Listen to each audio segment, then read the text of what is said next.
last night we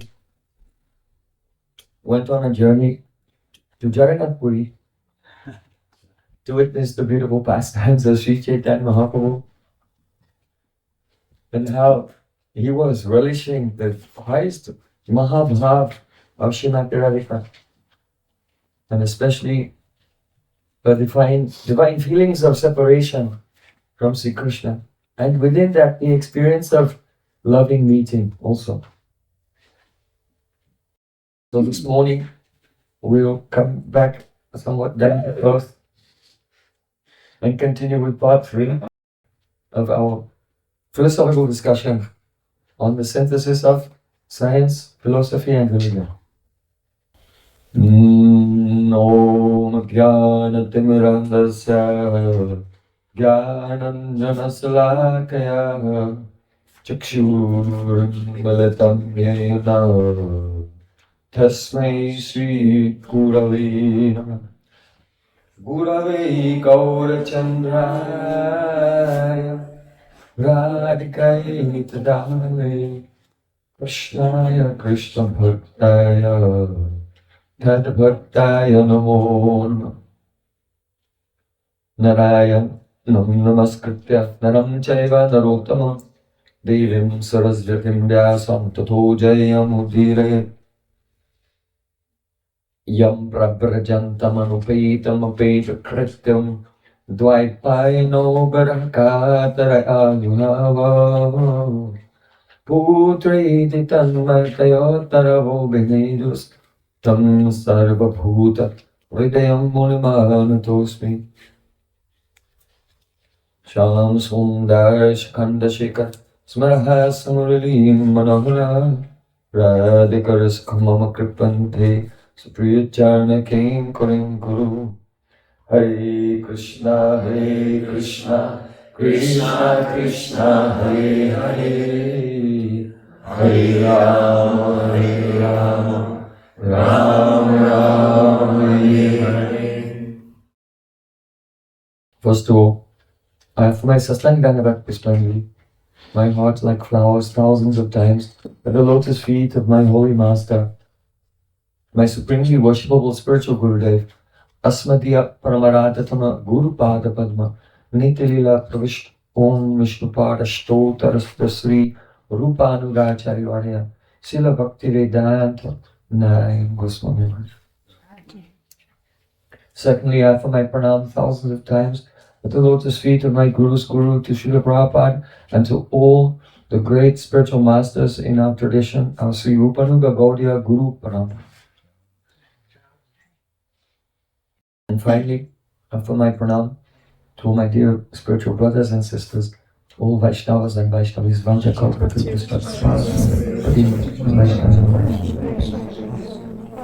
Srila Gurudev Ki Jai.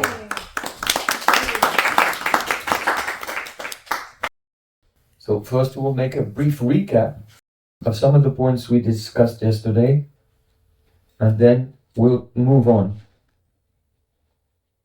If you follow the flow of the discussion, we have been showing how the modern worldview is filled with internal contradictions and unfinished thoughts based on the basic Brahm or Vikalpa, that is, the non-correlated thought constructs that automatically take place when our intellect becomes corrupted by aversion to the service of God. As soon as a living entity is averse, he turns away from the service of God. The intellect becomes corrupted on such a deep level, a deep psychological level, that the person becomes buried in layer after layer after layer of misconception that they cannot untangle or locate the root cause of. So this we've discussed in some detail, and it gives rise to the mechanistic and reductionistic approach to life, which is the main characteristic of the modern worldview. So we showed how prior to the Enlightenment, during the medieval period and before that, then the classical philosophical worldview was prominent, and that classical worldview leads directly, rationally, to the necessity of the existence of the Supreme Being. But because the nuances of that conception became blurred, the understanding of four causes was reduced to two causes. At first in an innocent way, only to make a distinction between metaphysics and this new substance, this new subject, science or physics. But then later, the formal cause and final cause, the teleology, they were forgotten about.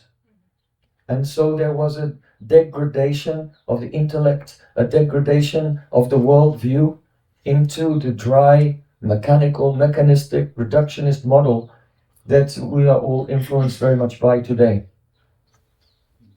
So a healing process is going on. When we become reacquainted again with the classical perspective, then we heal from the wounds of modernity. So we've been discussing the shift back to the classical conception, and today we want to then discuss what are the limitations of that classical conception and take the next step into the Vedanta, the actual Vedic worldview, which is a pure non-dual consciousness, pure non-dual awareness of supreme reality without the corruption of the intellect. So, just to recap a few points. Yesterday, we discussed how the four causes, they are understood in a very crude and childish way.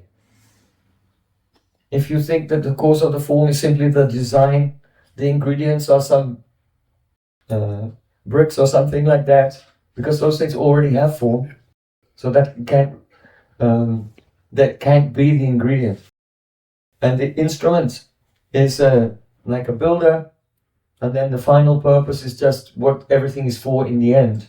This is a very crude and quite puerile understanding of the four causes. But you can note that the characteristics of this analysis of the four causes, the main characteristic is that each of the four causes is separate, exists separately from the others. The formal cause can exist separately from the ingredient. The instrument can exist separately from the form and the ingredient. The instrument can exist separate from the ultimate purpose, and so on. You see? So, the defect of modernity, you see, this idea is all wrong. There you go, they all get crossed out. Is the fallacy of reductionism is revealed by understanding the inseparability of causes. The four causes cannot be separated from each other. And this is important because when we conceive of the causes as being separate, then we have a disjointed and broken vision of reality. And as we begin to understand that every cause is inseparable from every other cause, then our entire vision of reality gradually becomes integrated into the Advai Gyan, into a non-dual reality where nothing is separate from its original cause. Which of course the original cause is God. And so as our vision becomes integrated from, that is called in Sanskrit Kanda Gyan, the knowledge of the sense that all things are divisible and they're all separate parts or an aggregate of parts. So when our vision becomes integrated, and then we realize and we see, we intuitively experience at every moment that God is present everywhere and nothing is separate from Him. So the inseparability of causes. Why? Because if you look at any particular object, obviously it's made of some ingredient. The ingredient is pure potential without form. When form actualizes potential and an object comes into existence, then first of all, there should be an instrument that unites the potential, that actualizes the potential into a form. And so that is the Supreme Lord. In the classical worldview, the Supreme Lord is the Nimitta Karan. He's the instrumental cause of the world. He causes the potential energy to take on the forms that it has. In Vedanta, there's a more developed idea of this. We'll discuss that later. But so God is the instrumental cause. He causes the prime matter to take on the forms that they have. And then any object of the prime matter, the form is the substrate of causal powers. And so any form has powers to affect other things. And so that is actually teleology, or the final cause. That means the ability to manifest an effect or a range of effects. That is the fine meaning, the most rudimentary meaning of the final cause or teleology. It's not just what is something for in the end. It's actually that ability to produce effects in anything. And so when something which has a form, being the substrate of power to produce effects, that object can be an instrumental cause on other things, like two things striking together and affecting each other. And so we see that a form cannot be a form without an ingredient. A form cannot be a form unless it's the substrate of teleological powers. And if it's the substrate of teleological powers, then it becomes an instrument in regard to other things. So in this way, you can separate the causes. Gradually, by understanding this, our consciousness becomes also integrated. Now, we want to compare some implications or consequences of the reductionist model. In the reductionist model, there is the sense of upward causation, that the power that any object has to produce an effect is just the aggregate of all the powers of its small parts, right? So there are many small parts in any object, and these parts all together, the aggregate of their powers, make the total power of that form. And so if we want to know something, we think, well, I'll just reduce it to the final thing, and then I'll understand how it works and where its powers are derived from. But as we discussed yesterday, that because the ingredient is actually formless potential, then when you go down, down, down, you don't find the final thing. There isn't a final thing. That's just in your mind. That's just in your imagination. And even science has come to the point now when they go into matter that they just find a field of probabilities. They describe it as a wave function that collapses when you interact with it. But before you interact with it, it's just a field of probability. And that's exactly what you would expect if Aristotle were correct, or the Vedas are correct, that the ingredient causes a formless potential. You would think that, yes, things as I experience them in the macro world are very distinct. And as I go down, it's going to get more and more and more indistinct until finally there's nothing certain. Right? That's exactly what you would expect. So, someone's calling.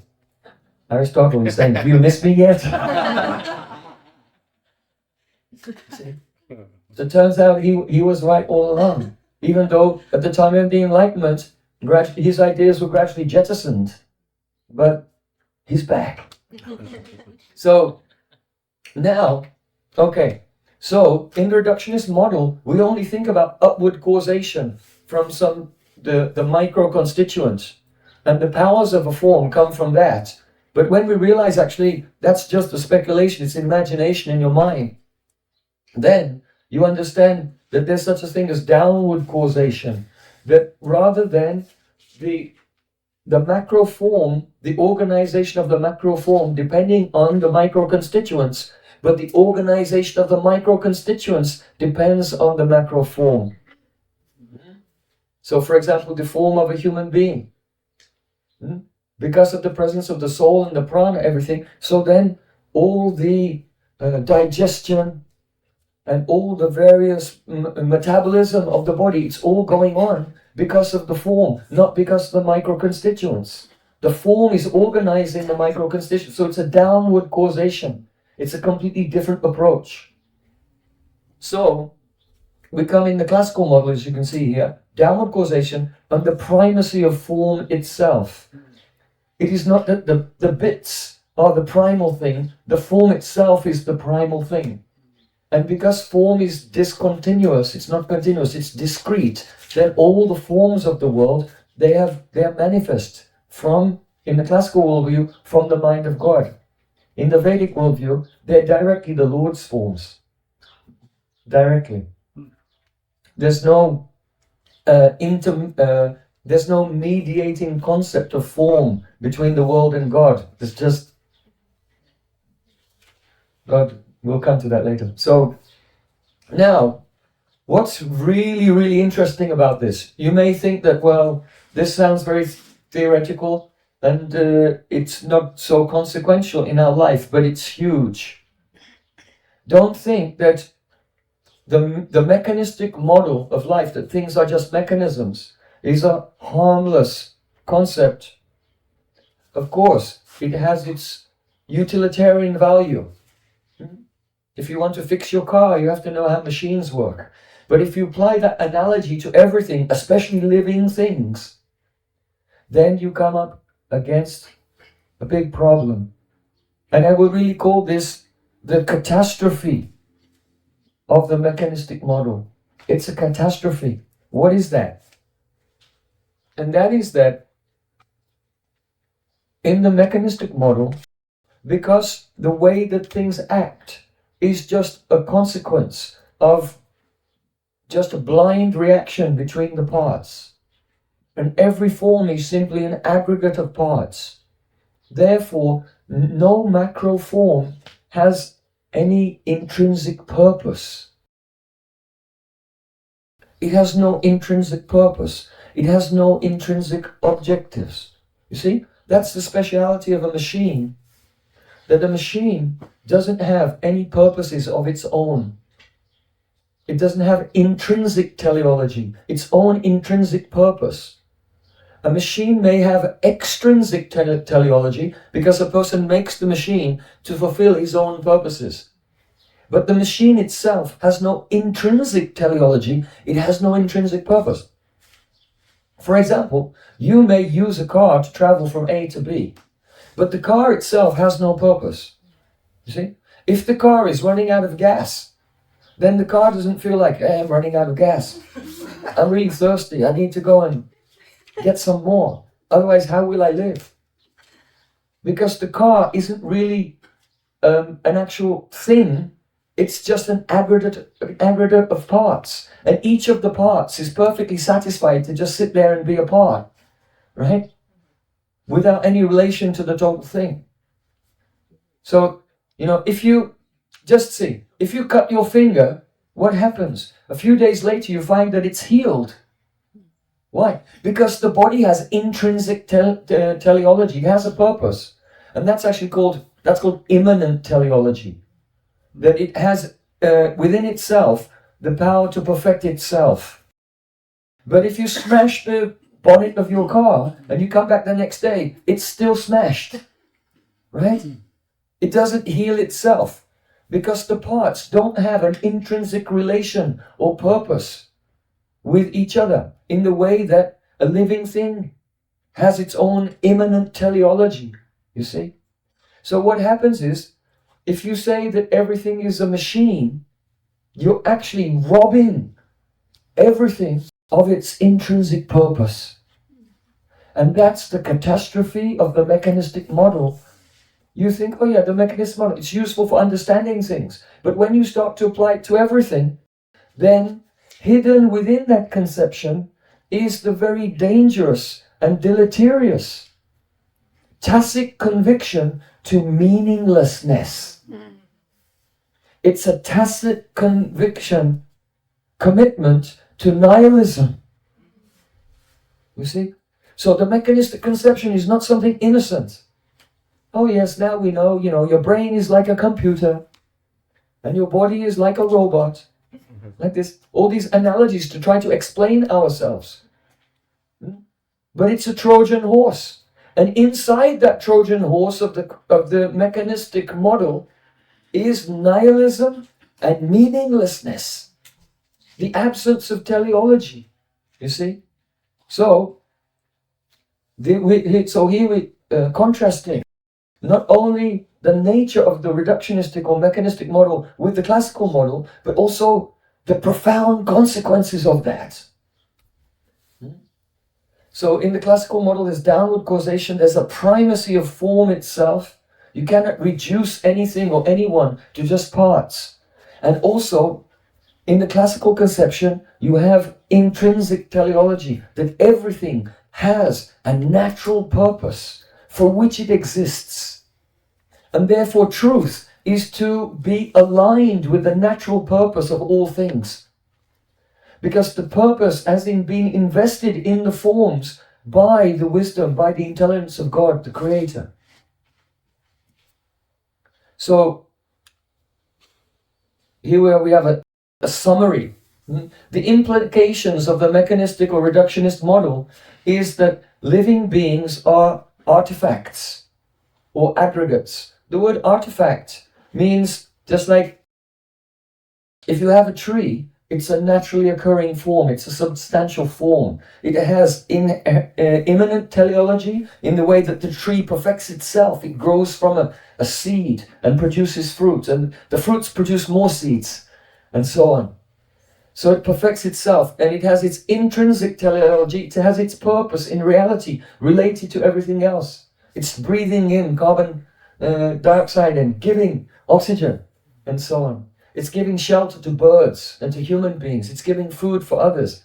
So it has its immanent teleology in the way that it perfects itself by growing, and it has its intrinsic teleology, its purpose related to everything else. You see? So therefore it's called a substantious or form. But if you take the let's say you chop down the tree and chop it into pieces of wood, and then with that wood you make a windmill. Okay? So the windmill is just made of pieces of wood.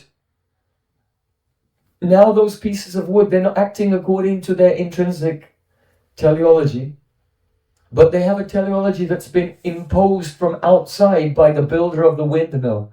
I've built this and it's for my purpose of grinding the flour. So there's a difference between intrinsic teleology, that means what something exists for, and then some machine that's been made out of things, and its purpose has been its extrinsic teleology. It's been imposed upon it by someone else. You see? So machines can have extrinsic purpose, but they don't have any intrinsic teleology. And so a machine, we would say, or a windmill or anything, that's not a substantial form, a naturally occurring form, but rather it's an artifact.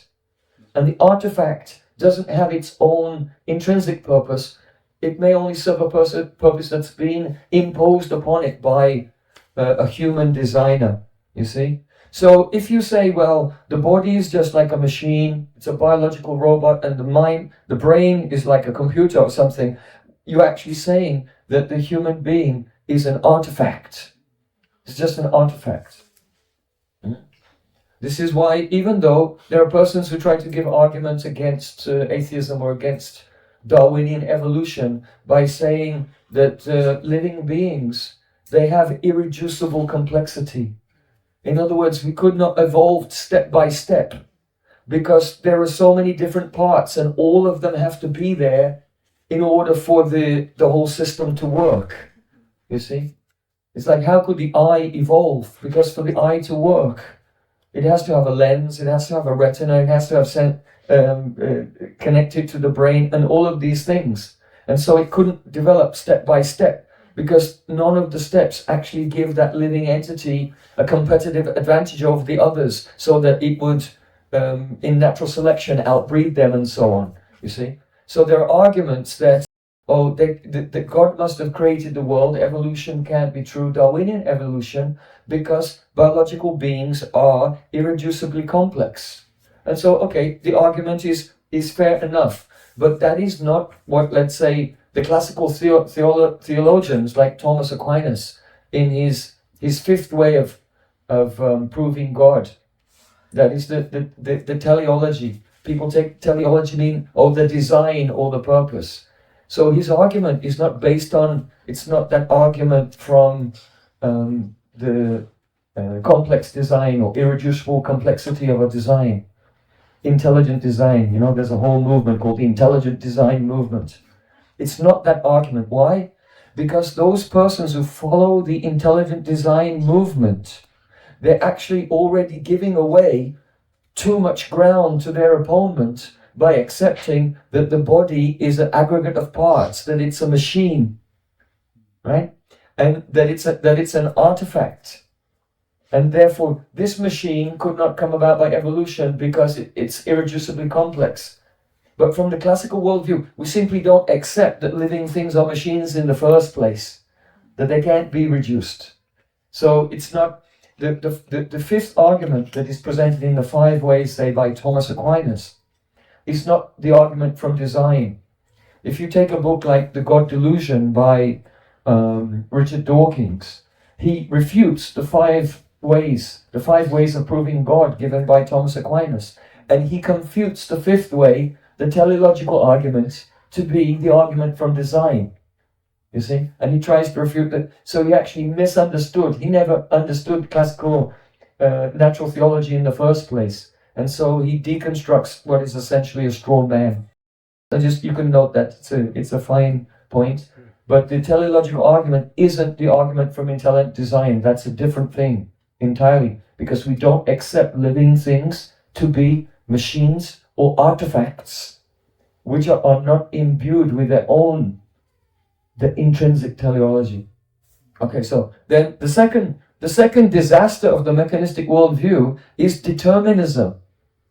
Because things which are mechanistic and made of parts just bumping into each other are completely deterministic. So if you know state A at time 1, then you'll know state B at time 2, right? So if everything is deterministic, that also now not only robs us of purpose, the catastrophe of robbing us of purpose, but it robs us of free will. Now no one has free will because everything's deterministic. Then the third thing, of course, that the mechanistic reductionist model means that there's no inherent purpose, there's no intrinsic telos, and it leads us to nihilism. Now, this is very interesting. There's a famous biologist. This biologist, this scientist, he was from, he taught at Cambridge University, he studied at Oxford University, and he's actually the origin of the phrase, the primordial soup. He's the first person who came up with this idea, the primordial soup, that there was just some chemical soup, and it was struck by lightning, and then an amoeba came out, you know, the simplest life form, a single cell life form, amoeba, just the lightning flashed them. Because now they know that even amoeba is more complex than the entirety of New York City with all of its electronic communications and millions of people with cell phones and internet and computers and everything. It's much, much more complicated than they knew back in the day when the idea of the primordial soup came about. But even though he's the origin of the idea of the primordial soup, he said that teleology is like a mistress to a biologist. Why? He cannot live without her, but he's unwilling to be seen with her in public. You see, biologists, they always speak about the way that this living thing needs to do this and it needs to do... Listen, if it's a machine, nothing needs to do anything. Right? This TV is perfectly happy to sit there until it falls apart. Right? Machines don't need anything. They don't have intrinsic teleology. But biologists, on the one hand, they say we're all chemical machines, but then they speak about, well, we need to do it. We need to survive. The struggle to the survival of the fittest. And all of these things. But actually machines don't need anything. So he noted this, that when we speak, biologists are always speaking in terms of teleology, but the mechanistic worldview on which their biology is based has actually banished teleology to a distant land and simply is just completely unaccepting and implacable on this subject of teleology. One philosopher said that the modern worldview can be categorized by this phrase, the banishment of teleology. You see? And yet biologists, they can't live without speaking in teleological terms all the time. And so he made this quite humorous but profound remark that teleology is like a mistress to a biologist because he cannot live without her, but he's afraid to be seen in public with her. That means he can't openly say that actually teleology is real.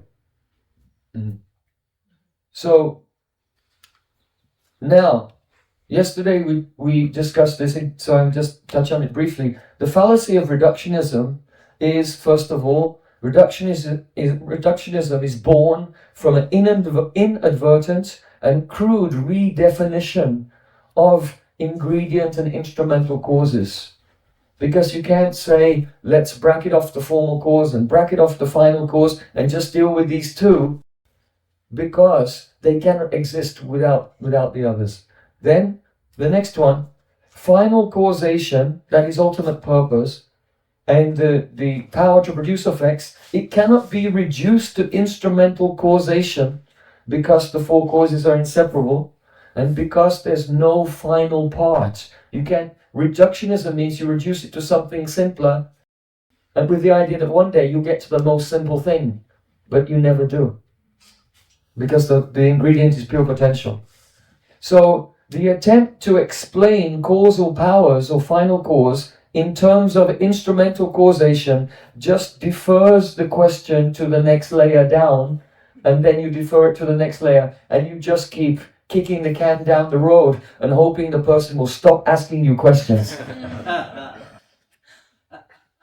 Just stop asking me questions about this. I have a PhD, just trust me.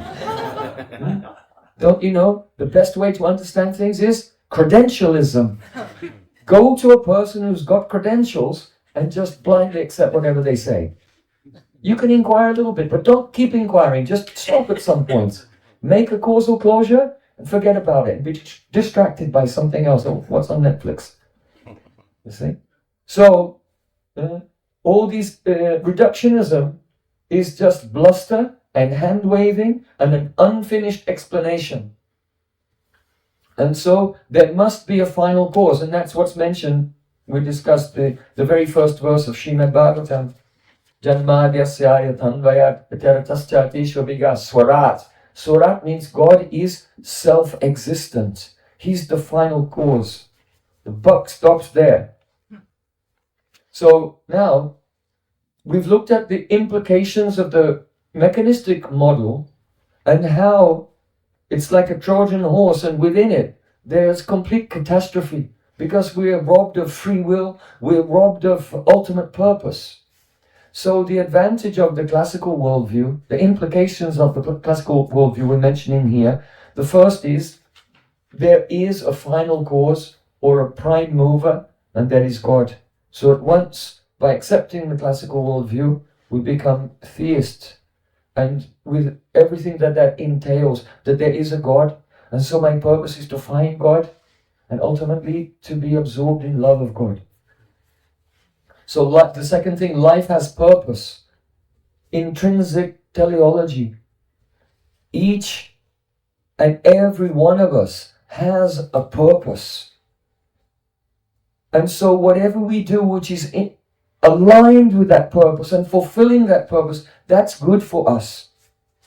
And whatever we do which is disaligned, which is not in harmony with that purpose, is self-destructive. It's self-sabotage. So what is the purpose?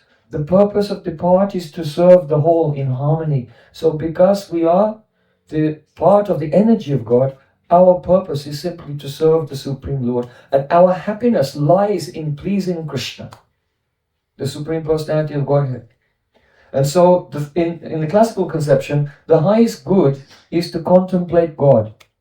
So now we've made the shift from our modern conditioning. Raise your hand if in the course of this discussion you noticed that even though you believe in God, still there was the remnant of the conceptions of mechanistic thinking living in your mind, like cobwebs which have been cleaned out with the spring cleaning with a feather duster by this discussion. All the cobwebs should be gone now. Yes, yes. So this is the benefit. Now we've arrived at the classical conception, and it's as far as we go, while we still experience duality. We're not fully on the platform of the soul. We're still somewhat identifying with our material ego and material intellect. That's as far as the human intellect can go. So there are also some limitations to the classical worldview. So we want to identify them and then go beyond them into the view of Vedanta Darshan. Oh, just before we move on, I want to add one more small point. Someone could raise the idea that, all right, a scientist could come there with his lab coat and his cup of coffee and say, well, okay, you've defeated me today. I admit that philosophically, intellectually, I am defeated today. You're right, but I'm going back in my laboratory and I'm going to make more investigation. And I'll discover something that proves you wrong one day. Just give me a few years and I'll make a scientific discovery that shows that your ideas are wrong. Someone could say this. And the answer is no, you can't say that. No one is ever going to make any scientific discovery which will refute or present a counter-argument to the classical worldview. And the reason is this, is that science itself is based on some pre-scientific assumptions. What is that? In philosophy they call PSR the principle of sufficient reason. That if something happens, there's sufficient reason or cause for it to happen. So that's called PSR, the principle of sufficient reason. And the other one is the principle of proportionate causation.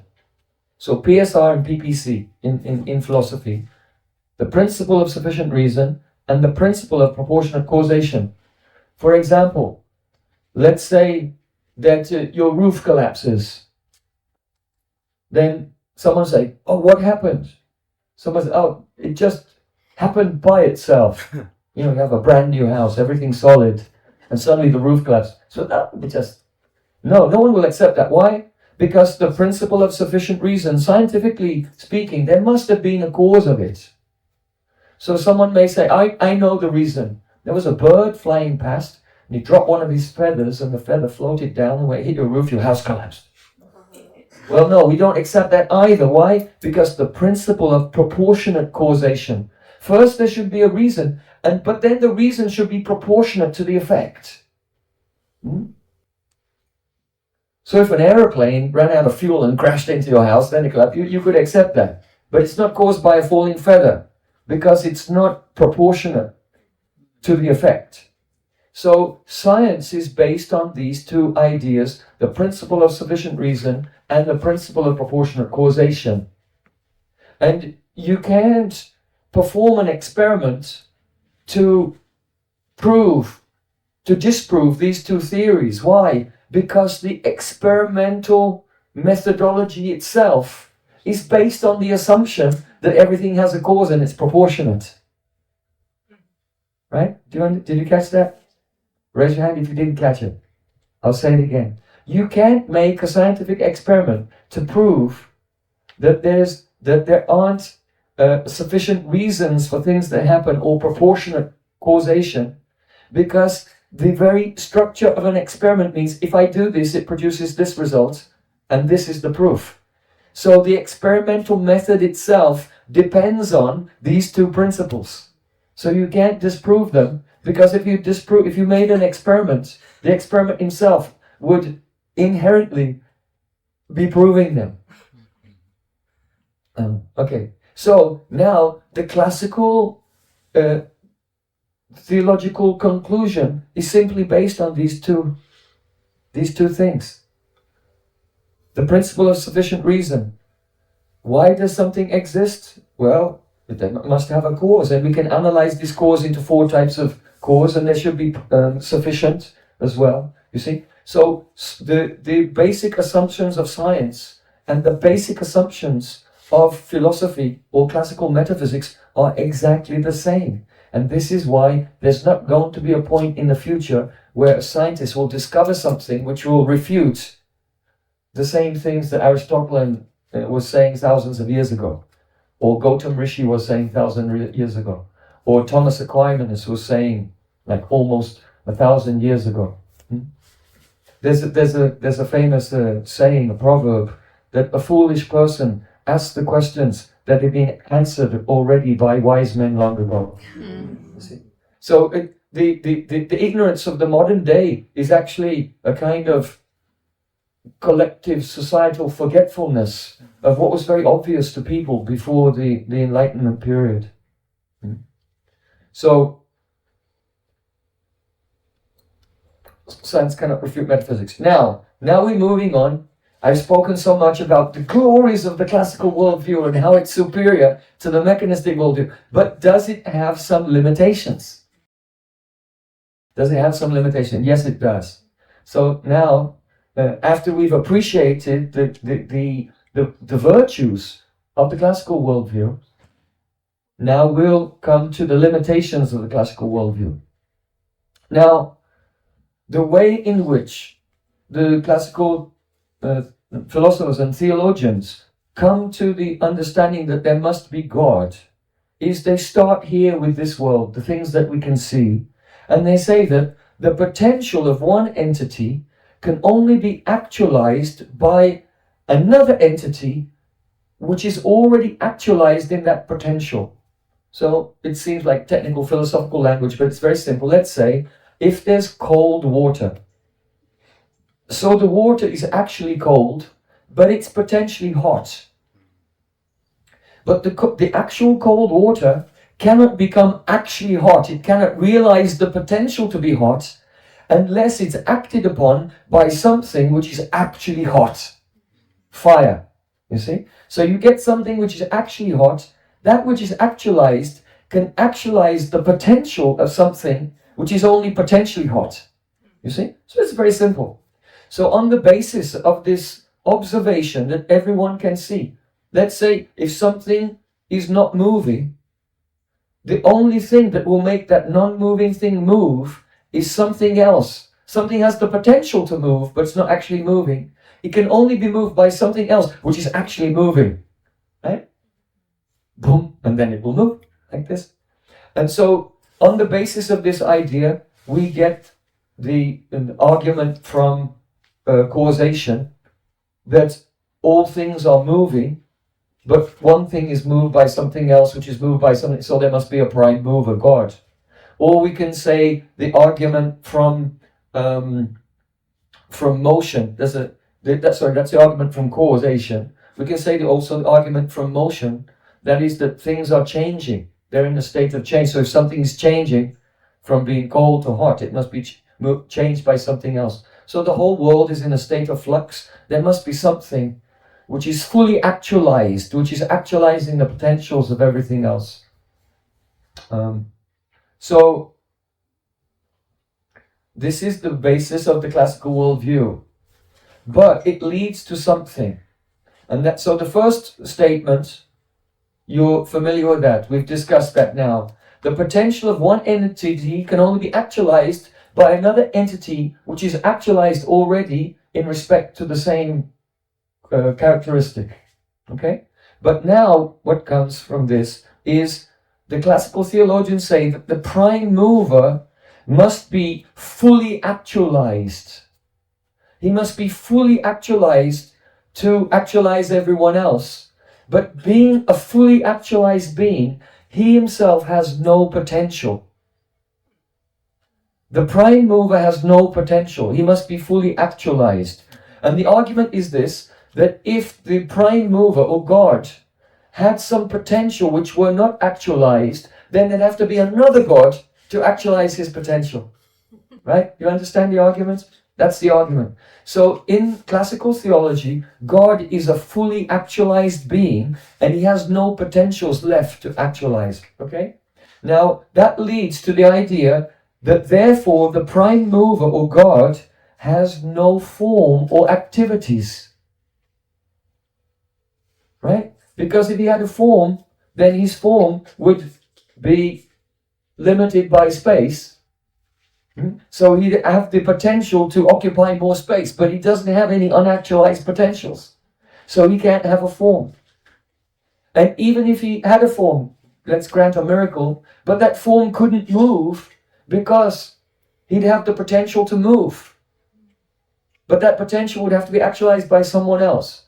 And so the classical conception leads us to the idea that there is a God, there is a prime mover, he's fully actualized, but he has no form and he has no activities. And therefore you just have this concept that God is an unembodied mind. God is an unembodied mind. You see? So now, if you come from more or less any religion, whether it's Judaism or Islam or Christianity, the idea is that, all right, there's the Father, the Son, and the Holy Spirit. So the Holy Spirit is the devotion that moves a person, and then the Son is Jesus, but the Father is an unembodied mind, right? So it's a kind of, yeah, God's a person, but he doesn't really have any personal characteristics and features, except for maybe he can want something. And now it becomes also a kind of contradiction, because if he wants something, then if he didn't want it today, but he wants it later, you know, all kinds of contradictions come up. So this is the limitation of the classical worldview, that it leads you to God, but when you get to God, it's like an empty, unembodied mind. And you can't go further than that. And actually it's stated in Srimad Bhagavatam, Guna Prakasha Anumiyute Bhavan, which means, oh my Lord, your existence can be inferred by from the manifestation of this world. By analyzing the world, you can infer the existence of God, and that's natural theology, and that's what the classical theologians have done, and classical philosophers, they've done that. But in the commentary on this verse, our acharyas say, yes, by your unaided human intellect, you can infer the existence of God from the world, but that's as far as you can go. You can't go further than that. You can only know there's a first cause, and that's it. And that's where revealed theology comes in. Some grace has to come down. And that grace should include also a method by which we can transcend the limitations of human intellect and realize what God is truly like. So these are the limitations of the classical worldview. Now, this limitation is unnecessary. So now we want to refute some of the concepts within the classical worldview that lead us to understand that our Vedanta is the perfect philosophy. Why? Because it's directly the revelation of Supreme Lord himself. Shastrayonitvat. In the Vedanta it said, the scriptures that describe all the personality and beauty of the Lord, they are revealed by the Lord himself. So here, now look, here's the fault of the classical conception. The potential of one entity can only be actualized by another entity which is already actualized in that respect. So this idea is an inference drawn from our experience of matter, right? It's an inference that we learn from observing the world. And therefore this inference only is related to contingent entities. Things of this world which are not independent, which are dependent on other things for their motion and so on, right? We observe this. And so the idea that you cannot, that the original cause cannot have unactualized potentials is based on an inference from matter, contingent entities. So it doesn't make sense that the inference that you can derive from observing a contingent entity, that inference should apply to an independent original prime mover. There's no reason why the same inference that we've taken from matter to know that there is a prime mover should apply to the prime mover himself. Understand? Is it clear? Oh, I was calling again. To apologize. Oh, sorry about that. I'll just update my metaphysics. You see?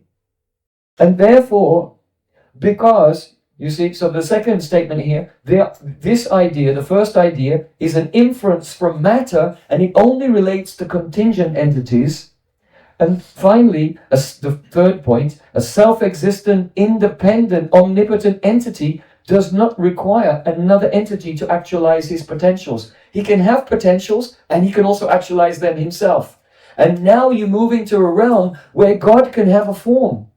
He can have a face. He has the potential to wink at you and smile and embrace you and have pastimes and associates. You see?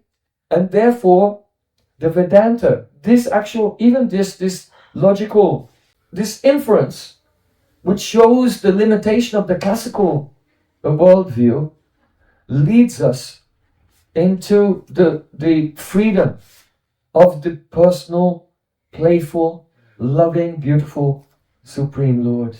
It frees us from that limitation, that dry, homogeneous, monolithic concept of God as an unembodied mind. So many people believe in God, but it's a great limitation. Why? Because you can't really love an unembodied mind. Right? We love someone we can interact with, someone we can see and interact with. And do things together to serve. The living entity serves the living entity has a spiritual form and serves the spiritual form of Krishna, and Krishna serves his devotee. And they grow together to love each other more and more every day. You see? So it's so important to be freed from that limitation of the classical world, which, because most of the main religions of the world today, they based their intellectual basis, though they're also based on revelation, but their intellectual basis was coming from mainly the classical philosophy of Greece. And so they became personal, but with some impersonalism. It was not a fully fledged personalism, not a fully evolved personal understanding of God. So, the self-existent, independent, omnipotent entity does not require another entity to actualize his potential. And so in Sanskrit, the potential of God is called Shakti. And his Shaktis can transform in so many ways. And that's called Shakti Parinamavad, the philosophy of transformation of potential in our Vedanta. So now, let's come to the next point.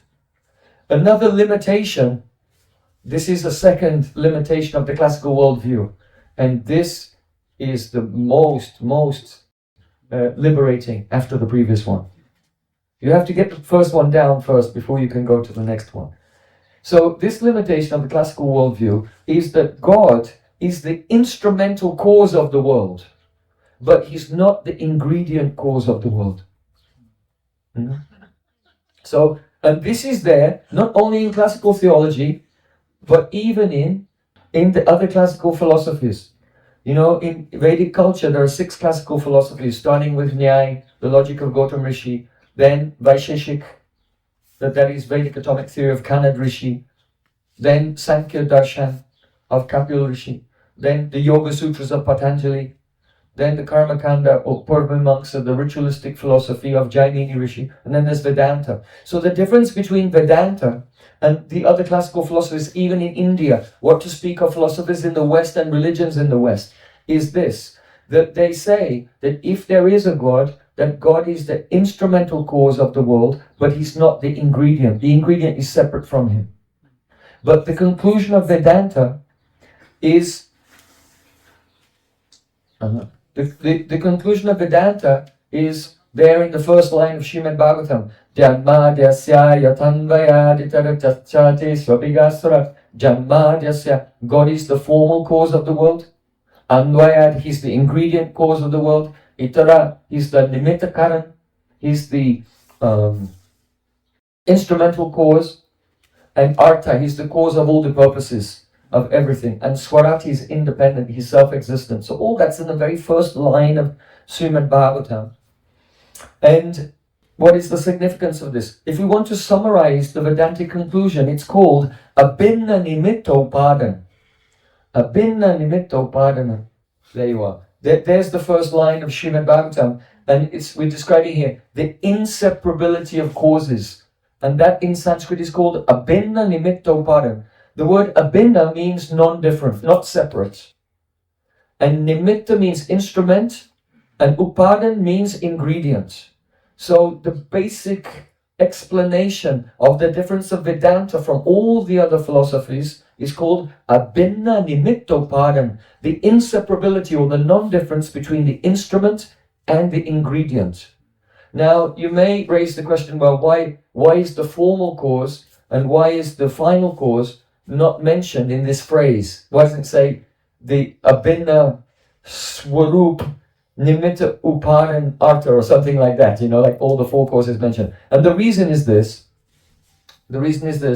is because in the Vedic idea, the ingredient of the world is the pradhan, the material energy, but it's non-different from God because it's his Shakti. And then the Paramatma, the super soul, enters into that potential energy and he causes it to transform into everything that you can see around you right now. In other words, all the forms of the world are God's forms. We're just borrowing them. Or in the case of atheists, trying to steal them. You see, every form around you isn't an independent thing. Oh, this table is independent. We tend to think everything's just sitting there by itself, minding its own business, and it's all separate. And this is my body and this is your body. No. There was one pure potential. Paramatma entered into it and caused it to transform. And therefore, every form is Paramatma's form.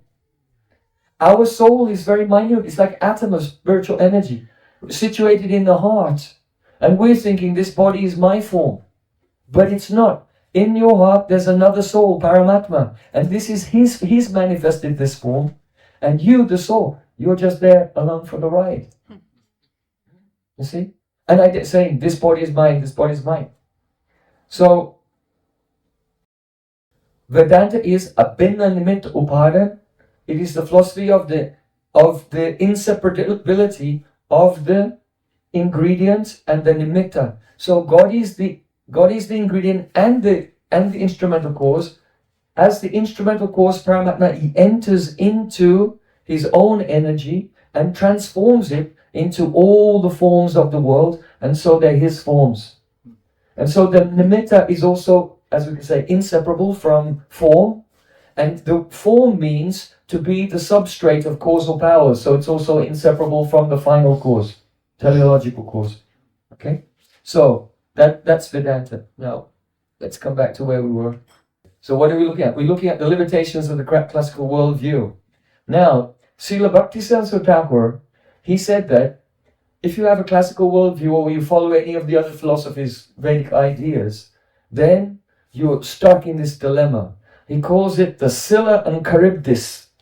The Scylla and Charybdis of this difficult to navigate situation between atheism and creationism. So what does that mean? You know Scylla and Charybdis? No? Have you read the Odyssey? Homer's Odyssey? About 30, 40 years ago. 40 years ago, okay. Let me remind you. So anyway, so there's a hero named Odysseus, and he's going on an odyssey, right? It's called the Odyssey. And so he has to sail his ship in between Sicily and Italy. So it's said that in between Sicily and Italy, there's a very difficult place to navigate. Why? Because of Scylla and Charybdis. Scylla is a six-headed monster. And Charybdis is a huge whirlpool. So a person has said this idea, this mythology came from the fact that just under the ocean, there was a rock formation. And there were 6 huge rocks just under the ocean that you can't see. So if you're sailing there, you think you can sail, but then you get smashed on the rocks. And just nearby, there's a whirlpool. So the problem is that when you're trying to pass between these two in your boat, if you go a little bit to one side, you get swallowed by the whirlpool. And if you go a little bit to this side, you get stranded on the rocks, or in the mythology, it's a six-headed monster, and the six-headed monster will start eating all your sailors. So Odysseus was advised, just sail closer to Scylla than Charybdis, because it's better to just lose a few of your men as you go by than you lose the whole ship and everyone dies in the whirlpool. Okay, so this is a famous example from classical literature, and our Prabhupada Srila Bhaktisiddhanta Thakur, it's amazing that he's a sadhu from India, and when he speaks, he's just, all of his language is decorated with examples from the poetry and the mythology of the whole world. It's quite amazing if you study the lectures of Srila Bhaktisiddhanta Thakur. So he said that the danger is, let's say previously we discussed that either you say that matter is primal and then you become a materialist, or you say that your own mind is primal, you become an idealist. So let's say you navigate through that problem and you come to the middle and you become a theist, right? But the problem with that classical theism is it's a type of creationism, that God is one thing and his creation is something else. So now we avoided idealism and materialism, but now we have another dilemma, and that is trying to navigate through the Scylla and Charybdis of, on the one side, atheism, yeah, we're not going there, but now creationism. Yes, we know God's the prime mover, God's the creator of the world, but we have this problem that God is one thing and his creation is something else. And this keeps us in a state of duality. It keeps our mind in a state of duality. So, how is this navigated? How is this problem solved by Vedanta? Vedanta says that God has a form, and his form is filled with Shakti, potential. And the potential emanates from him, but remains non-different from him. And so his potential energy, material energy, manifests, and then the Lord as Paramatma, that is Vishnu, enters into his own energy and causes it to transform into everything. And so that revelation is described in Bhagavad Gita. Which chapter?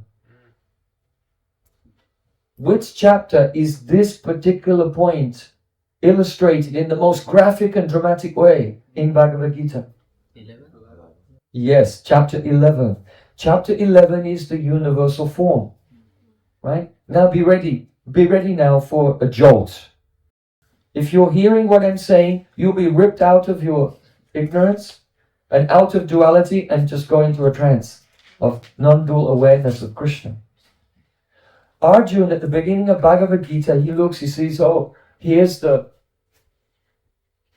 are the soldiers on this side and the soldiers on that side, and there's about to be a big battle, and I've got friends and relatives on both sides, and people I love on both sides, so he's crying and he doesn't want to fight. In the 11th chapter, Arjuna says to Krishna, Krishna, can you show me your Virat Rup, universal form? And then Krishna agrees, and Arjuna looks, and Arjuna has a vision, and he sees the Virat Rup, the universe. That means he realizes that all the soldiers on both sides, and the earth, and every planet, and everything, they're all forms of Krishna. Why? Because the basis of the whole world is only formless potential. Where did the form come from? So God, but it's not that Krishna's over there, and then the potential just makes all these forms. That's like creationism. That's creationism. In Vedanta, Krishna, in the form of Paramatma, enters into the potential, and he himself becomes everything. And Arjuna says, oh Krishna, my obeisance is to you. You are the earth, you are the air, you are the sky. You are the soldiers on both sides. It's all you. So there are two things. That's also the teaching of the Hamsa avatar in the 11th canto of Srimad Bhagavatam. The Hamsa avatar, that's the swan incarnation of Krishna. You've heard of the boar incarnation, the lion incarnation, the fish incarnation. In the 11th canto, there's the Hamsa avatar, the swan incarnation. And he teaches the four Kumars and Lord Brahma. He said, you are the Shakshi, you are the witness. You are the soul. You're only the witness of everything. So you are the Sakshi and everything else is me. Did you hear it? You are only the witness and everything else is me. So when we actually hear this, then the scales fall from our eyes and we see there's nothing but Krishna and his energy everywhere. And so, here, the inseparability of causes. The difference between the classical philosophy and Vedanta is, in the classical philosophy there's God, and there are these things called forms. And these forms activate the potential, actualize the potential of the world and make the world. And so there's an intermediate step between the world and God. The forms are the mediating philosophical points that separate the world from God. But in Vedanta, these forms, the universals, the jatis, which are so revered in the classical worldview, Vedanta says this is vikalpa. It's another non-correlated thought construct. The forms, the jatis, the universals actually don't exist. It is the Lord himself that enters into the potential, and all forms are directly his forms. And that's why the Bhagavatam begins, Janma Dasya, he is the cause of the form of the world. Directly. Andvayat means directly. He's even the ingredient of the world. He's the nimitta, he's the instrument that also manifests the world, and he's independent. And so this is the conclusion of Vedanta. Now it leads us to this sutra. This is the second chapter of Vedanta Sutra, third part, 15. And this is perhaps, after the first 5 sutras, this is perhaps the most important sutra of Vedanta. Chara chara vyapasyas tusyat tad vyapadesho bhaktas tad bhava bhavetvat. Chara chara means moving and non-moving entities. Moving like humans and animals, birds. Non-moving like trees and mountains and so on. Vyapasrayas, because the Supreme Lord is the foundation of all forms. Because he's pervading everything. Tat vyapadesho. Therefore, the words which are used to describe everything are bhaktas. That means not figurative. All words are actually names for God. Not in a figurative sense, but directly. Bhava bhavetvat means, tadbhav bhavetvat, you will understand that in the future when your sadhana becomes mature. So now, for example, if someone will just say to you, every word is a name of God, you say, well, that's ridiculous. Huh? Well, okay, just keep chanting. In the future, you will realize this fact. But the philosophical basis of it is this, that if the foundation of the material world is the formless potential, and creation means Paramatma, the Lord, enters into that potential and then in himself manifests all the forms of the world, that means every form is Krishna's form. As Arjuna realized in the 11th chapter of Bhagavad Gita, the Virat Rup. And because every form in the world is actually God's own form, then every word that you have that describes the world is actually a name for God.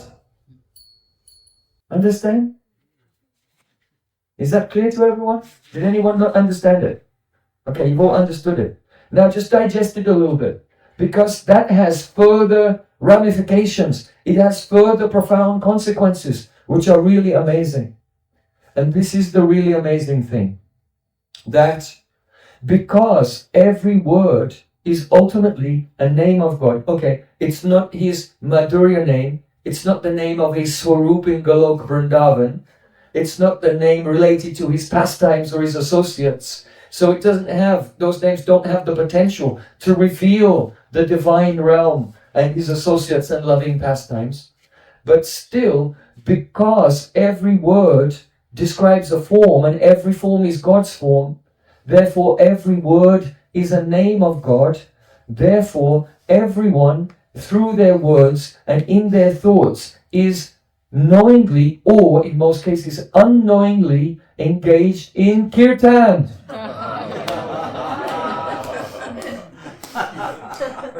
Did you follow that? Everyone is doing kirtan all the time. You see? So when we say that kirtan is the Sanatan Dharma, it's the eternal occupation of every soul, we don't mean that you have a choice.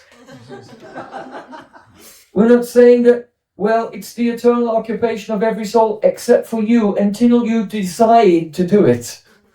When we say that kirtan, the glorification of the names of God, is the Sanatan Dharma, it's the Jaiva Dharma, it is the eternal occupation of every soul, we mean it's the eternal occupation of every soul in all times, in all circumstances. The only difference is enlightened souls know it, and unenlightened souls, they're still doing it, but they don't know it.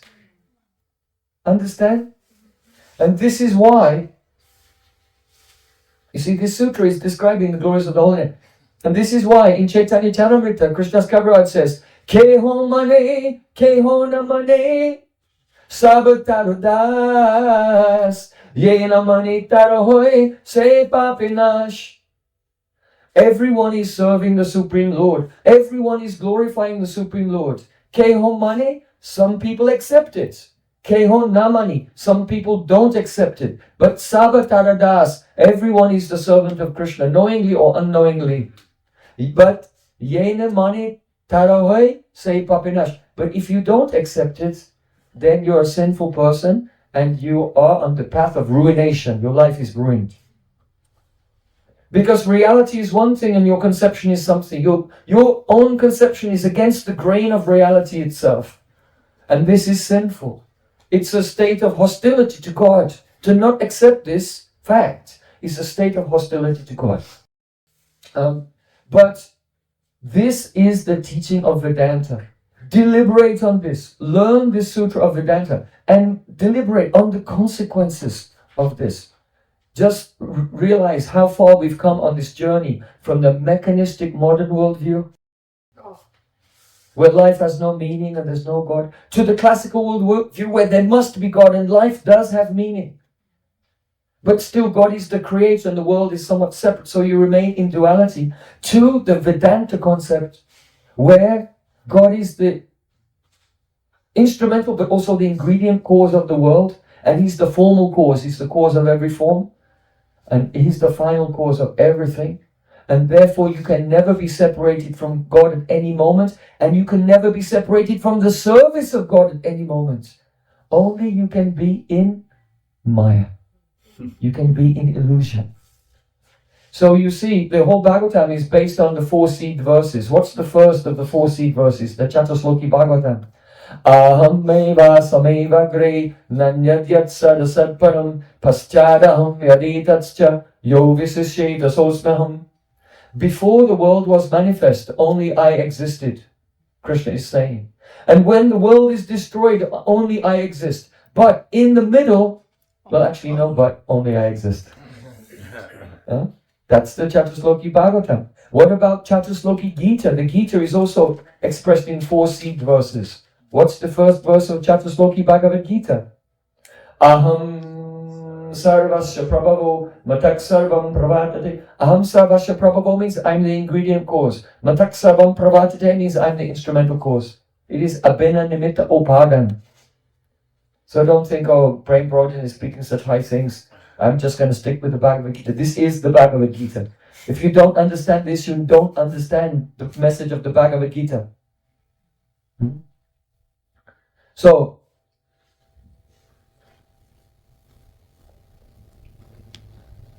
we have arrived at this conclusion. Hare Nama, Hare Nama, Hare Nama Eva Kevalam. It is inescapable. The glorification of God, the kirtan of the Lord, with our words, with our mind, is inescapable. Either we're doing it directly as devotees, or we're doing it indirectly, related to the forms that are manifested here, the Virat Roop. We're glorifying the Virat Roop. We're discussing and speaking about the universal form of the Lord. So, Therefore, the chanting of the holy name is everything. It is the essence of life. So, in this Kali Yuga, this very teaching that we're discussing, that each and every word is the name of God, who realized that? Nimai Pandit. You know, when Chaitanya Mahaprabhu, when he was a boy, he was a scholar. And he was always arguing with people about the Nyaya, logic and Vyakaran, grammar. But when he went and met with his guru, Srila Ishwar Prabhupada in Gaya, he received initiation and he was chanting the holy name. He became overwhelmed with love. When he came back to Navadvip, he met with his teacher, Gangadas Pandit. And he himself, at this point, had become a teacher, and he had his own class of students under the auspices of his own teacher's school. So that place is called Barui Danga, where are we on? We're on the eastern bank of the Ganges in Rudradweep. So please come to Navadvip Dham Parakram and we visit that place of where Mahaprabhu went to school and where he opened his own school as well. So when he came back, he met with his teacher and he gave pranam to him. His guru said, look, now I know you've become a devotee. You've become a devotee now, so don't teach today. You should go home. But tomorrow, come back and continue teaching Sanskrit grammar to your students. So Nimai Pandit came back and he sat down in the class and the students took their books. And when they opened their books, as a tradition, when you open your book in your Sanskrit grammar class, you go, Hari! So all the students opened their books and said, Hari! And as soon as Nimai Pandit heard Hari, the name of Krishna, he went into trance, into ecstatic love. And they began to ask him questions. What's the meaning of verb? What's the meaning of a noun? What's the meaning of the nominative, accusative, dative, appellative, locative, vocative, genitive, and all the various grammatical cases? And they were asking him all questions, and the answer to every question he said, Krishna. Krishna. This means Krishna, that means Krishna, this means Krishna. And all the students were confused. Just as confused as you were when I said every word is the name of God. What? You have to go through the philosophical steps to arrive there. But he was just in ecstasy. Why? Because he was actually in that level of non-dual consciousness where every sound, everything that he could hear was the glorification of Krishna. And that is Krishna consciousness. Every sound is actually the divine glorification of Krishna. Once the material covering of our ear has been removed. You can see that in Srimad Bhagavatam also. Not only we see that Nimai Pandit was proving this point practically by his pastimes. As soon as he returned to Navadvip, the first moments in Navadvip when he was his pastimes as a devotee, not as a proud scholar. That's Chaitanya Mahaprabhu's very first teaching. The Vidvat Ruddhi Briti, the actual meaning of all sound is the glorification of the Lord. When will we hear it? When we are purified. That bhavitvat means in the future when our sadhana is mature, we'll experience this.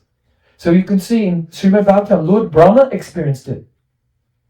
When Lord Brahma tried to steal away the boys and the calves of Krishna, then Krishna expanded and became all the boys and calves. And when Brahma came back to Vrindavan to see what was going on, he looked and he saw every calf and every boy manifested a four-armed Vishnu form. And he saw thousands of Vishnu forms. And around every Vishnu form, all the demigods were there. Indra, Chandra, Surya, all the human beings, all the animals, even down to small blades of grass. And every living being in the universe was dancing and singing and glorifying Krishna. So that vision of Lord Brahma, it wasn't some like spectacular illusion. It was an illusion. This was reality. So the reality is that the entire existence and all existence is an ecstatic kirtan. And if we're not experiencing that, that is called Maya. Being in illusion. Understand? Even you can see in Srimad Bhagavatam, like Kalayavan. Kalayavan was chasing after Krishna and abusing him with foul language. But the goddess Sarasvati, the goddess of learning, has taken the same words of criticism of Krishna, and if you reinterpret the grammar in a particular way, it's all the glorification of Krishna. You know, Shishupal at the Rajasuya sacrifice, he criticized Krishna 100 offenses he made consecutively before he was mercifully liberated. But each one of those criticisms of Krishna in the Bhagavatam, you see the commentaries of the Acharyas, and it's shown how every word was actually glorifying him. So this fulfills this is an instance of this verse. Keho mani, keho namani, sabataradas. Everyone is Krishna's servant, everyone is glorifying him. It's just a question of our consciousness. Either we're in Maya, and we're doing it without realizing it, like those demons, or we become enlightened. And then we see the whole universe is a big kirtan glorifying the Supreme Lord, like Lord Brahmasura, like this. And so the conclusion is, chant Hare Krishna and be happy. Hare Krishna, Krishna Krishna, Hare Hare, Hare Rama, Rama Rama, Hare Hare. So Krishna came in this Kali Yuga as Chaitanya Mahaprabhu with his associates, the Panchatattva, and what did he do? Sri Chaitanya Ukudgirna Hare Krishna iti varnaka Majjayanto Jagat Premni Vijayantam Tadavaha. This means that Mahaprabhu is like a volcano, and as from the depth of a volcano, the fire erupts and bursts out. So Krishna Prem, love for Sri Krishna, burst out from deep in the heart of Chaitanya Mahaprabhu and came out of his mouth in the form of the syllables. Hare Krishna, Krishna Krishna, Hare Hare, Hare Rama, Rama Rama, Hare Hare. Majjayanto Jagaprani, and he inundated the entire universe with waves of love. And so our greatest fortune is to join Chaitanya Mahaprabhu and his associates in their eternal pastimes of Harinam Sankirtan. And those who will be absorbed in singing and dancing the names of Krishna, internally they will realize they have beautiful gopi forms serving Radha Krishna in Vrindavan. Jai Vrindavan Bihari Lal ki jai, Radha Saniwali ki jai, Jai Jai Sri Radhe. Gaur Premanande.